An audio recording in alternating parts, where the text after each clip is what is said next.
With more and more Chinese taking interest in promoting a green lifestyle, a young designer is showing that with delicate handiwork and a lot of patience, old newspapers can be recycled into fashionable and eco-friendly shoes. Matt Stuttard takes a closer look. Newspapers and shoes. An odd match? But sometimes they do fit together. 27-year-old Yang Guan, a university student from Nanjing, has made it so. The shoes are completely hand-woven. They're different from normal shoes covered by a whole piece of leather.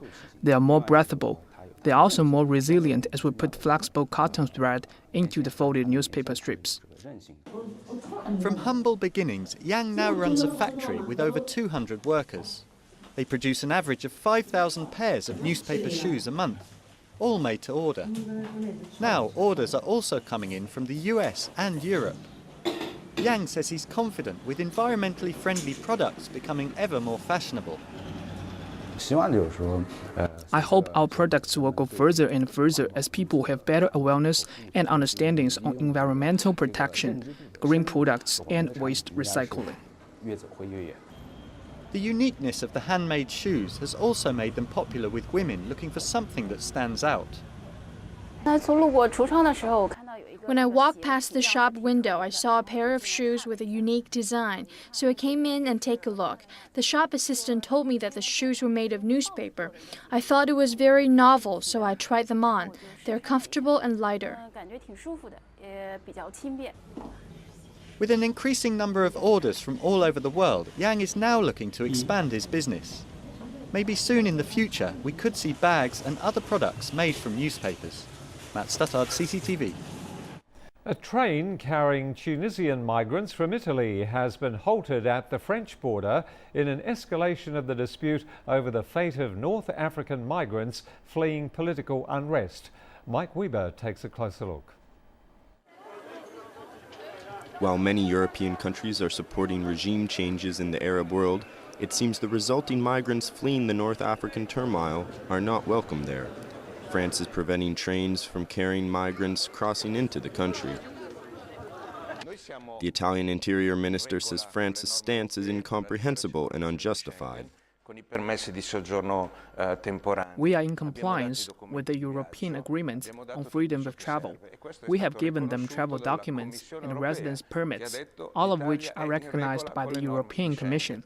Therefore, freedom of travel is possible for all those who have a residence permit and want to go to France.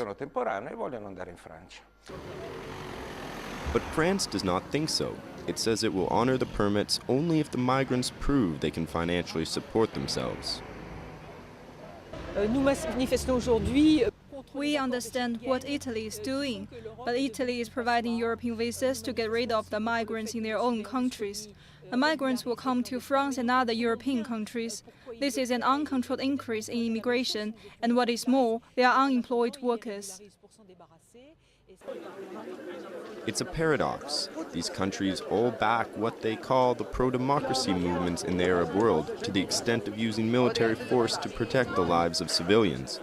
But when people there flee the turmoil, they have nowhere to go.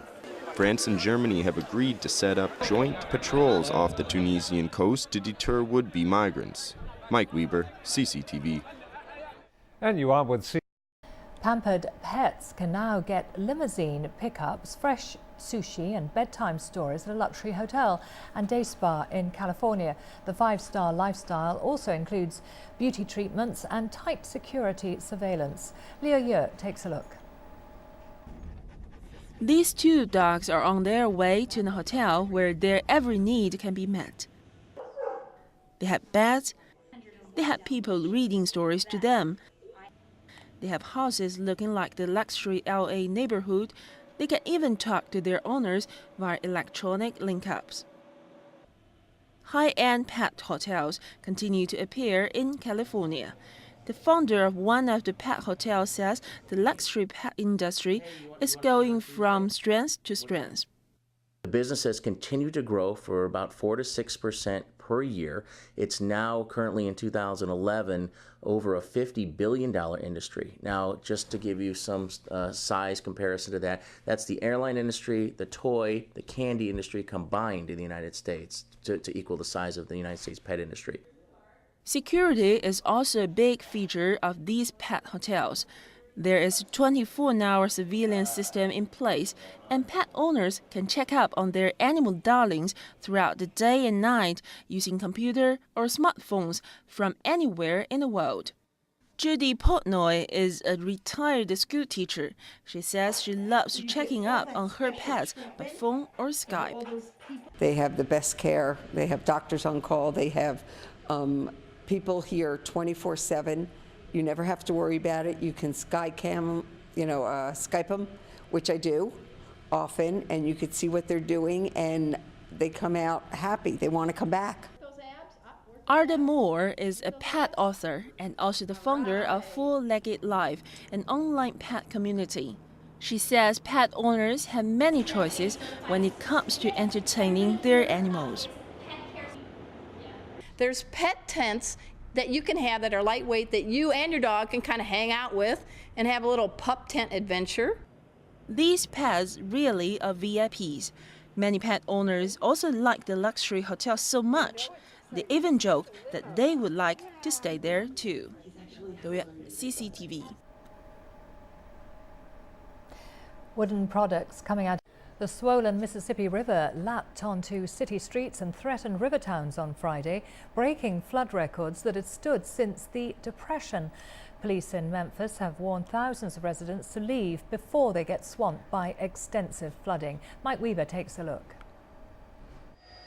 Floods everywhere. Memphis resident Tina Cox rode to her home in a neighbor's boat, not knowing what she would find. I don't know if I can even get in. You can only do what you can. Police in Memphis, Tennessee have distributed evacuation warnings to nearly 3,000 homes, apartment complexes, and businesses that could be in the path of the floods. This is much water I've seen on this river in 60 years, because I'm 60 years old, and I've never seen the river this high. South into the Mississippi Delta, people are facing the question of whether to stay or leave as high water continues to roll down the river. I'm finna evacuate today because the roads are getting covered. Actually, the water is coming around us. We're stuck in the middle. If we don't leave today, we might not be able to get out driving. Engineers say it is unlikely any major metropolitan areas will be inundated as levees and other flood defenses have been built over years. But farms, small towns, and even urban areas could see extensive flooding. Mike Weaver, CCTV.